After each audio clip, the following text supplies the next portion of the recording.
بسم اللہ الرحمن الرحیم۔ جی اگلا جو پہلو خوابوں کے حوالے سے زیر بحث آتا ہے، وہ خواب جس طرح خواب آتے ہیں لوگ من و عن اسی طرح کا خواب سمجھ لیتے ہیں عالم مثال میں۔ مثلا حضور علیہ الصلوۃ والسلام کسی کو خواب میں ملے، حضور نے کسی سے کچھ دیا یا کسی سے کچھ مانگا، اس کی تعبیر یہ کر لیتے ہیں گستاخی کے پیرائی میں۔ اسی طرح علماء دیوبند میں سے کئیوں نے خواب میں دیکھا کہ وہ اپنا اس کے چھت پر، کعبۃ اللہ کی چھت پر اللہ تعالیٰ بیٹھے ہیں، کوئی اللہ تعالیٰ کی گود میں ہے، کسی بزرگ کے بارے میں ہے۔ تو اس طرح کے جو خواب ہوتے ہیں جس کو فوراً سنتے ہی لوگ ایک گستاخی کا پیرایا بنا لیتے ہیں، اس طرح کے خواب بھرے پڑے ہیں۔ یہ رسالہ کشیریہ میرے سامنے پڑا ہے، اس میں آپ صرف بزرگوں کے خواب دیکھیے، آپ حیران ہو جائیں گے۔ اور اس میں وہ بھی خواب ہیں جو کہتے ہیں رسالہ کشیریہ میں، کتنی پرانی کتاب ہے، اللہ تعالیٰ کو خواب میں دیکھا تو اللہ نے یہ فرمایا۔ تو ہمیشہ یہ ذہن میں رکھیے، یہ خواب کبھی بھی جو نظر آتا ہے اس کو بالکل من و عن عالم، اس جو عالم شہادت ہے اس کے اصول و ضوابط پہ منطبق نہیں کر دیتے۔ نظر کچھ آتا ہے، جو نظر آتا ہے اس کی تعبیر ہوتی ہے، آپ نے اس کو تعبیر کرنا ہے، تعبیر نو اس کی کرنی ہے، اس کو من و عن نہیں سمجھ لینا۔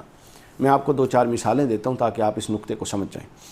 صحیح بخاری حدیث پاک ہے، صحیح بخاری میرے سامنے ہے، یہ اللؤلؤ والمرجان فواد عبد الباقی علیہ رحمہ کی جو تحقیق ہے، جنہوں نے صحیح مسلم بخاری کی حدیثیں اکٹھی کر دی۔ اس میں حدیث نمبر ہے 1464 اور کتاب الوضو میں بخاری میں یہ حدیث آئی ہے، نہیں سوری کتاب المناقب میں بخاری میں یہ حدیث ہے۔ حضرت ابو موسیٰ اشعری نے بیان کیا کہ حضور نے فرمایا کہ میں نے خواب دیکھا، اور خواب یہ دیکھا کہ میں ایک ایسی زمین کی طرف ہجرت کر رہا ہوں جہاں کھجوروں کے باغات ہیں۔ بخاری کے لفظ حضور نے فرمایا میرا ذہن گیا کہ شاید یہ یمامہ کا ذکر ہے یا حجر کا ذکر ہے۔ اس کے بعد آپ فرماتے ہیں کہ وہ پھر تعبیر یثرب سے صحیح ثابت ہوئی، یعنی اب خواب دیکھیں کیا تھا اور اس کی تعبیر دیکھیں۔ اس کے بعد حضور فرماتے ہیں کہ میں نے خواب دیکھا، اسی حدیث میں بخاری اور مسلم دونوں میں آئی ہے اور میں بخاری کا بتا رہا ہوں۔ میں نے دیکھا کہ خواب میں دیکھا کہ تلوار ہلائی تو وہ درمیان سے ٹوٹ گئی۔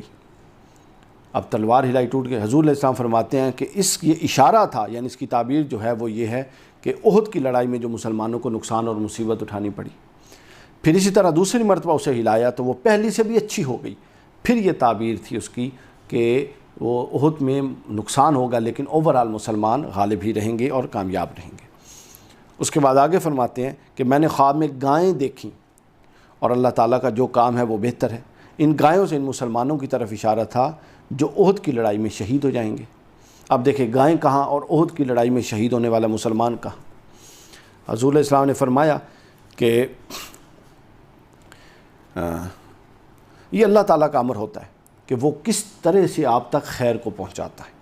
تو اب یہ خواب دیکھیں، ان خوابوں کو گائیں کو دیکھنا یا تلوار درمیان سے ٹوٹنا یا دوسری دفعہ تلوار ہلانا تو وہ بالکل ٹھیک ہو جانا، یہ تمام تمثیلات ہوتی ہیں جو عالم خواب میں ہوتی ہیں۔ اور یہ جو میں مثالاً عرض کر رہا ہوں، اللہ کے رسول کا خواب تو حق ہے اور یہ میں بتا چکا ہوں، نبی کا خواب حق ہے، وحی ہے اور ظن سے پاک ہے، قطعی ہے، سمجھانے کے لیے بتا رہا ہوں۔ اس کے بعد آگے صحیح مسلم پہ آ جاتے ہیں۔ اس کے بعد آگے صحیح بخاری کی ایک اور حدیث پاک جو اس میں اللؤلؤ والمرجان کے مجموعے میں 1465 نمبر پہ ہے، اور یہ بخاری میں حدیث کتاب المغازی میں ہے۔ ابن عباس سے روایت ہے، مسیلمہ کذاب حضور سے ملنے آیا اور آ کے کہتا ہے کہ اگر آپ اپنے بعد مجھے نامزد کر دیں خلیفہ تو میں آپ کی اتباع کروں گا۔ حضور نے فرمایا کہ میں تجھے یہ ایک چھڑی نہ دوں جو آپ کے ہاتھ میں تھی، تو کہتا ہے میں تجھے نامزد کر دوں، اور پھر فرمایا کہ تو وہی ہے جس کی مجھے خواب میں بشارت دے دی گئی تھی، بتا دیا گیا تھا۔ ابن عباس کہتے ہیں کہ میں نے بعد ازاں تحقیق کی تو حضرت ابو ہریرہ نے مجھے بتایا کہ اس کی وجہ یہ تھی۔ حضرت ابو ہریرہ بتاتے ہیں کہ یہ وجہ حضور نے اس لیے فرمایا کہ حضور کو ایک خواب آیا تھا، اور یہ مسلم میں بھی ہے۔ حضور کو ایک خواب آیا تھا، میں مسلم میں اس کی حدیث نمبر بتا دوں، مسلم کی حدیث نمبر 5818۔ حضور کو خواب آیا تھا کہ حضور کے دو ہاتھوں میں کنگن ہیں۔ حضور فرماتے ہیں یہ مجھے اچھا نہیں لگا، پھر خواب میں ہی مجھ پر وحی آئی کہ ان کو پھونک مار کے اڑا دوں، میں نے پھونک مار کے اڑا دیے۔ گویا پھر حضور فرماتے ہیں کہ میں نے اس کی تعبیر یہ کی کہ میرے بعد دو جھوٹے شخص آئیں گے جو نبوت کا دعویٰ کریں گے، ایک صنعاء سے ہوگا اور ایک یمامہ سے ہوگا۔ وہ پھر دونوں بعد میں ظاہر ہوئے، جس کو انسی کہتے ہیں اور دوسرے کو ہم مسیلمہ کہتے ہیں، اور یہی حدیث پاک مسلم میں 7819 نمبر میں بھی حضرت ابو ہریرہ سے راوی۔ تو دیکھیے اب کنگن کا دیکھنا اور اس کی تعبیر جھوٹی نبوت سے کرنا، یہ دیکھ لیے کتنا فرق ہے اس کے اندر۔ پھر لیکن نبی کا خواب سچ ہے، قطعی ہے، وہ میں نے عرض کر دیا۔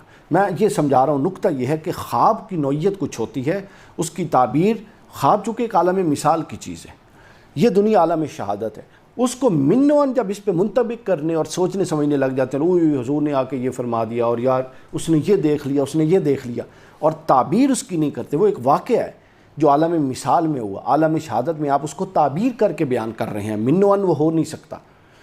یہ اصل نقطہ ہے جس کو سمجھنے کی ضرورت ہے، جس سے علم تعبیر میں بہت زیادہ ہیلپ آؤٹ ہوتی ہے۔ اس کے بعد صحیح مسلم کی بھی میں نے بتا دی، 2 حدیثوں میں یہ بات موجود ہے، دونوں بخاری اور مسلم کی میں نے بتا دی، 5815 مسلم میں 18 اور 5819۔ اس کے بعد ابن ماجہ، یہ تجرید سیاستہ میرے پاس ہے جس میں سنن ابن ماجہ، اس میں حدیث ہے جی، حدیث پاک ابن ماجہ کی حدیث نمبر 3923، اور تجرید میں جو ابن ماجہ کا نمبر ہے وہ 906۔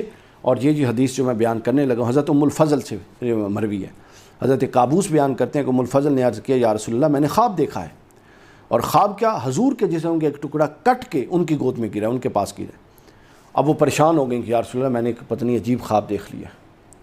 تو حضور نے فرمایا، بلکہ میرا خیال جاتا ہے، گمان جاتا ہے کہ شاید اس کے اندر لفظ بھی ہے کہ میں نے ایک عجیب خواب دیکھا، بعض روایات میں یہ لفظ آیا۔ تو حضور نے فرمایا کہ اے اپنا ام فضل تم نے تو بہت اچھا خواب دیکھا، اور اس کی تعبیر حضور نے یہ فرمائی کہ حضرت فاطمہ کے ہاں ایک بیٹا ہوگا جس کو تم دودھ پلاؤ گی۔ وہ پھر بعد میں حضرت امام حسین سے اس کی تعبیر کی گئی، اور یہی حدیث تحفۃ الاشراف 18055 نمبر پہ موجود ہے، مصباح الزجاج 1371 نمبر پہ موجود ہے، یہی حدیث سنن نبی داؤد 375 نمبر پہ موجود ہے، اور یہی حدیث مسند احمد کی چھٹی جلد 339 نمبر پہ موجود ہے۔ تو احادیث کی روشنی میں نے آپ کے سامنے یہ بات بیان کر دی، اور علماء تعبیر پھر کہ علامہ ابن سیرین اور باقی وہ تو پھر موجود ہے ہی صحیح چیزیں۔ تو نقطہ یہ سمجھانے کی ضرورت ہے کہ خواب کا ایک عالم مثال کی چیز ہے جو فرشتہ آپ کے قلب پر وارد اور آپ کے دماغ پر وارد کرتا ہے خاص کیفیت میں اللہ کے حکم سے۔ جب آپ اس کو عالم شہادت میں کریں گے تو وہ تعبیر کی صورت بیان ہوگا، وہ من و ان اس واقعے کو صحیح اسی زمانے میں اور اس عالم شہادت کے معاملات کے مطابق نہیں لے لیا جائے گا۔ یہ نقطہ علم تعبیر کی روح سے سمجھنے کی ضرورت ہے۔